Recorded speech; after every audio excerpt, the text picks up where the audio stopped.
Et on se retrouve pour la rubrique C'est mon histoire. Aujourd'hui, j'ai la joie de recevoir le pasteur Nouna Matar qui nous vient tout droit du Liban. Bonjour Nouna. Oui, bonjour. Bienvenue dans la rubrique C'est mon histoire. Merci de me recevoir. Ça me fait très plaisir. Aujourd'hui, vous avez accepté de venir nous partager votre histoire, une histoire qui est plutôt difficile mais qui se finit bien, une belle histoire de pardon.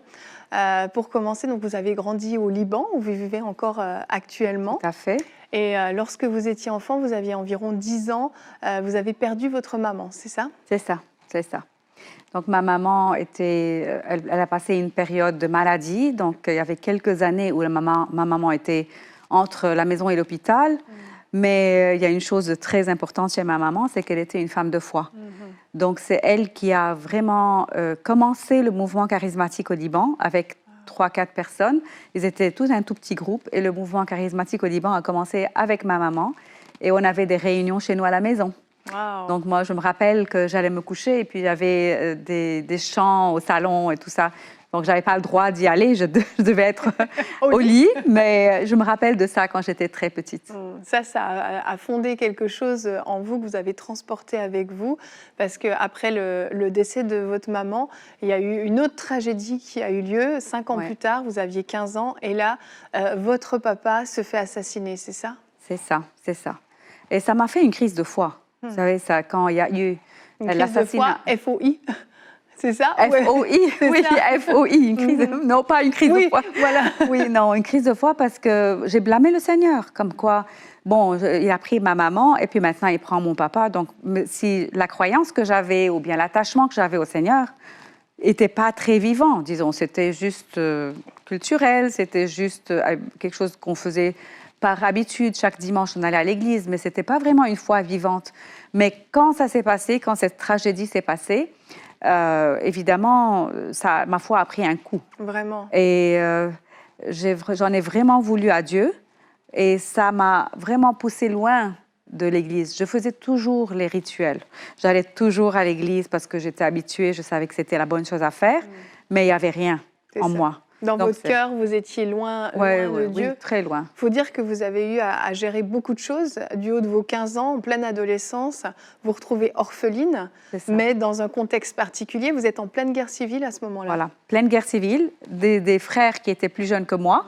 Donc, j'étais responsable de frères plus jeunes que moi. Et en plus, la guerre civile, donc il y avait les bombardements, il y avait les difficultés, il y avait toute l'incertitude du lendemain, tout ça avec. Et en plus, économiquement, c'était pas facile. Il y avait tout était là.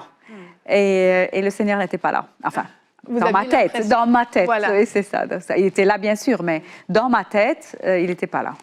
Et on a dit, votre père se fait assassiner, donc on s'attend à ce qu'il y ait justice, mais dans le contexte de guerre civile dans lequel vous étiez, la justice humaine ne pouvait pas intervenir, il n'y a pas eu de procès, il y avait des francs-tireurs.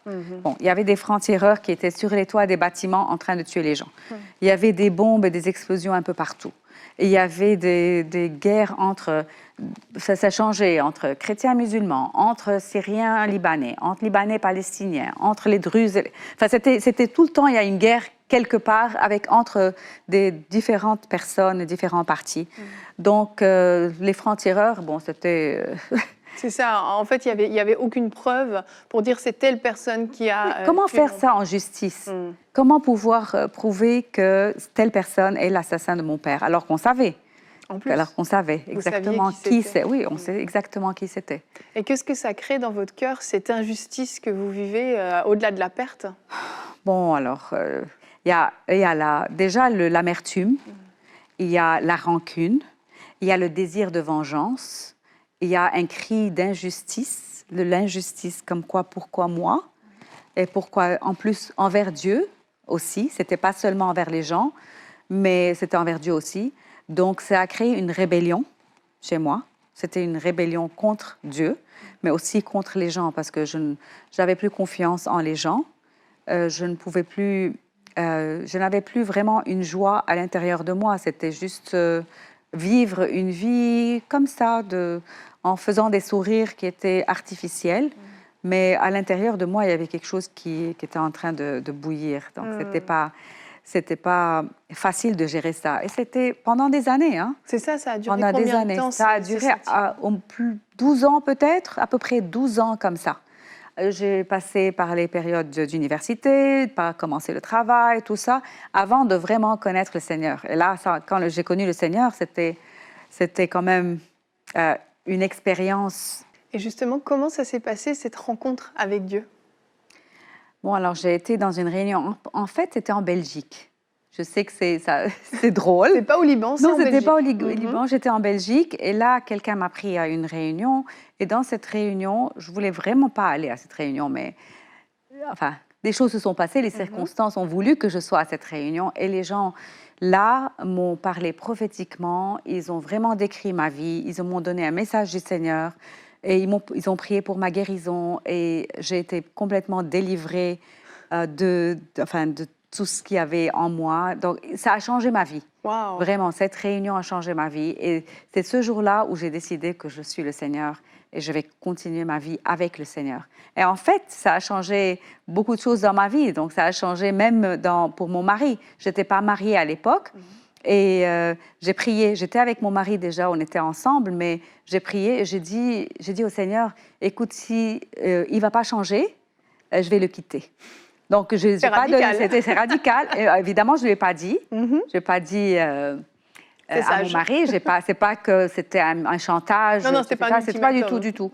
Donc, j'avais juste dit ça au Seigneur. J'ai dit, bon, c'est radical, je te suis. Et si mon mari ne veut pas, enfin, si ce petit ami qui était là, mon petit ami en ce temps-là, il ne veut pas te suivre, bon, je le quitte. C'était très simple. Et le jour même où je suis rentrée au Liban, je lui ai raconté ce qui s'est passé avec moi et le jour même a été le jour de sa conversion. Oh, donc, il a été délivré de beaucoup de choses et tout ça. On ne va pas en parler maintenant, mais vraiment, il faut être radical avec le Seigneur. On ne peut pas dire, bon, je vais laisser le temps et on va voir et puis ça va changer. On ne peut pas faire ça. Ou bien c'est radical ou bien ce ne l'est pas. Wow, Donc, après quelques années, voilà, quelques années avec c'est pas long, mais 2-3 ans plus tard, le Seigneur a commencé à vraiment me parler à propos de pardonner à l'assassin de mon père. Moi, je vivais une lune de miel avec le Seigneur. Hein. C'était bien, c'était tout, je le connaissais. Maintenant, je faisais sa connaissance. Je lisais ma Bible, j'étais contente, c'était bien. Et puis, le Seigneur commence à me parler du pardon. Et ça, c'était très difficile. Comme vous avez dit, on a parlé un peu avant, mais c'est pas facile de dire comme ça, je vais pardonner et comme ça, je décide de pardonner. Ça ne marche pas comme ça. Décider de pardonner, c'est tout un cheminement. Déjà, à la base, je ne voulais pas pardonner. Donc, quand le Seigneur m'a dit pardonne, j'ai commencé à dire je ne veux pas. Je ne veux pas. Pourquoi je dois pardonner? Je veux justice. Oui. Ce n'est pas le pardon que je veux. C'est normal, hein? Mais après, le Seigneur a continué à parler et à travailler en moi pour que, avec le cheminement que j'ai fait, j'ai commencé à dire Seigneur, je ne veux pas, mais aide-moi. Donc, ça change. Étape 1. Oui, étape 1, oui, on monte l'escalier un peu. Donc, étape 1, je veux. Et après, il y a l'étape suivante qui, je dis, je veux et je ne peux pas. Pas je ne peux pas, je ne peux pas, aide-moi. Et puis après, c'est je veux. Je veux. Je sais que je ne peux pas, mais je veux. Donc, passer de je ne veux pas à je veux, ça prend quand même un cheminement déjà de dire, bon, je veux t'obéir, je ne veux pas, mais aide-moi. Et après, je veux, aide-moi. Ça change. Bien sûr. Et alors là, c'est là que vraiment j'ai pu pardonner après un certain temps. Les gens pensent qu'on dit pardonne, ça va, et ça marche comme ça, pardonne, c'est fini, j'ai pardonné. Non, ça ne marche pas comme ça. Il y a tout le ressentiment, il y a toutes ces années où on est plein de toute cette haine, cette souffrance, cette amertume, tout ça en nous. Et tout d'un coup, je dis bon, c'est fini, je change. Non, je ne change pas comme ça. J'ai vraiment besoin de Dieu pour faire ça. Vous savez, même pardonner, c'est difficile de le faire tout seul. C'est vrai. Tout ce qu'on a besoin de faire, on a besoin de Dieu. Vraiment, dans tout. Dans tout. C'est pour ça qu'il dit, sans moi, vous ne pouvez rien faire. Vraiment, sans lui, on ne peut rien faire. Je peux décider de pardonner comme ça, à la surface, de dire, bon, je ne vais plus lui parler, je le mets de côté de ma vie. Je peux décider ça. Mais vraiment pardonner et vraiment pardonner, vraiment, j'insiste sur le vraiment, vraiment pardonner de l'intérieur et ne plus porter cette amertume et cette haine et ce désir de revanche et tout ça, ça fait un changement de Dieu. C'est ça. Et c'est difficile, mais vous y êtes parvenu. Ça a été libérateur, ce pardon, pour vous? Oui, c'est toute une autre vie.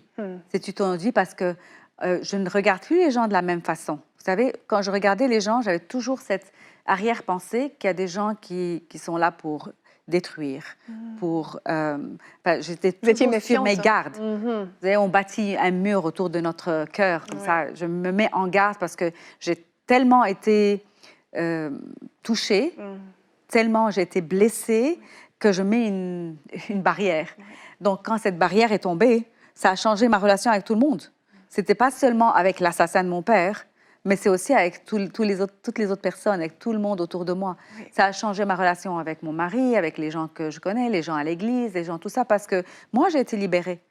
Donc, le pardon, en fait, c'est une prison qui me garde à moi prisonnière. Le manque de pardon, ça me garde moi prisonnière. C'est pas l'autre personne peut continuer sa vie et ne même pas savoir qu'est-ce qui se passe en moi.